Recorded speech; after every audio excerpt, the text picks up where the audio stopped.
semaine m'a permis de voir à quel point le campus avait gagné en maturité. J'ai véritablement senti la soif de Dieu au travers de cette ferveur pendant les 4 derniers jours, 4-5 derniers jours.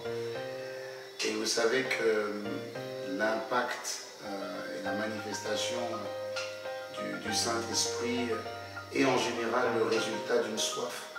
J'ai vu un peuple merveilleux assoiffé de Dieu. Je me suis reconnu au travers de ce peuple-là parce que je suis vraiment un assoiffé de Dieu.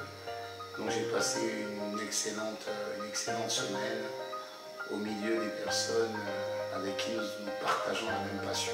De beaucoup de maturité, beaucoup de soif, beaucoup d'humilité. Et franchement, j'ai beaucoup aimé.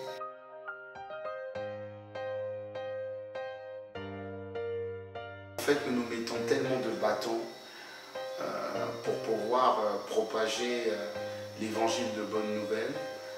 La Bible dit que là où 2 ou 3 sont, Dieu est, Jésus est au milieu de nous. Donc je crois que quand vous ouvrez une famille, dès que cette famille commence à dépasser peut-être la vingtaine, derrière 20 personnes, il y a 20 familles. Donc automatiquement, ça fait, on monte rapidement aux alentours de 80 et 100 personnes. Donc il faut y aller. Vous n'attendez pas forcément d'avoir tout pour commencer, parce que le plus important, c'est trouver des cœurs désireux de marcher avec Dieu. Notre mission, c'est d'aller, de trouver des personnes qui sont assoiffées, de voir là où nous pouvons éventuellement ouvrir une maison ou deux, et ensuite de commencer à bâtir 4 murs. Et une fois qu'on a bâti 4 murs, on va essayer de mettre 2-3 lampes. Une fois qu'on aura mis 2-3 lampes, on se rendra compte qu'une église est née.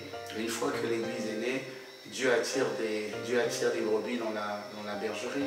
Ne vous posez pas trop de questions si ce n'est le désir de gagner des vies à Christ. Donc je crois que cette famille, avant la fin de l'année, deviendra, j'en suis convaincu, le 2e campus de la Martinique. C'est ce que je souhaite.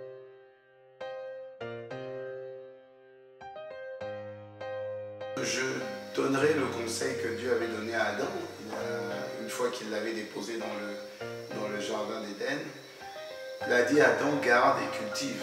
Donc les deux points, les 2 conseils, 2 habitudes à absolument développer, c'est garder le dépôt que vous avez reçu. Ça veut dire cette capacité à inviter le gouverneur général du royaume des cieux sur terre en la personne du Saint-Esprit qui vient pour glorifier le nom de Jésus. Donc vraiment inviter la personne du Saint-Esprit qui ne vient que là où il est honoré, respecté en fait. Voilà. C'est un grand gentleman, donc le Saint-Esprit vient là où vraiment des cœurs sont assoiffés de lui. Ils sondent les cœurs. Ce ne sont pas nos voix qui vont attirer la manifestation de la présence de Dieu, parce qu'en fait Dieu est toujours là. À partir du moment où nous l'avons reçu, il est là. En fait, ce que l'on recherche, c'est la manifestation de sa présence, donc la manifestation de Christ. Et comment l'attiser, comment l'attirer, c'est dans l'adoration ou encore dans la louange de ce qu'il est capable de faire dans nos vies et de ce qu'il fait dans nos vies. Donc c'est un petit peu les clés que nous avons développées. Garder ce feu-là et attiser ce feu pour que ce feu grandisse de plus en plus. Comment vous le cultivez? En ayant de plus en plus soif de sa présence et en ayant de plus en plus faim de sa puissance. Donc ce sont des mots ce sont des attitudes qui m'ont toujours guidé. J'ai soif continuellement de sa présence et j'ai faim continuellement de sa puissance. Donc on le retrouve un petit peu dans le psaume 105 verset 4. Donc ayez recours au soutien de Dieu, recherchez constamment sa présence, et derrière la présence de Dieu, on tire la puissance de Dieu.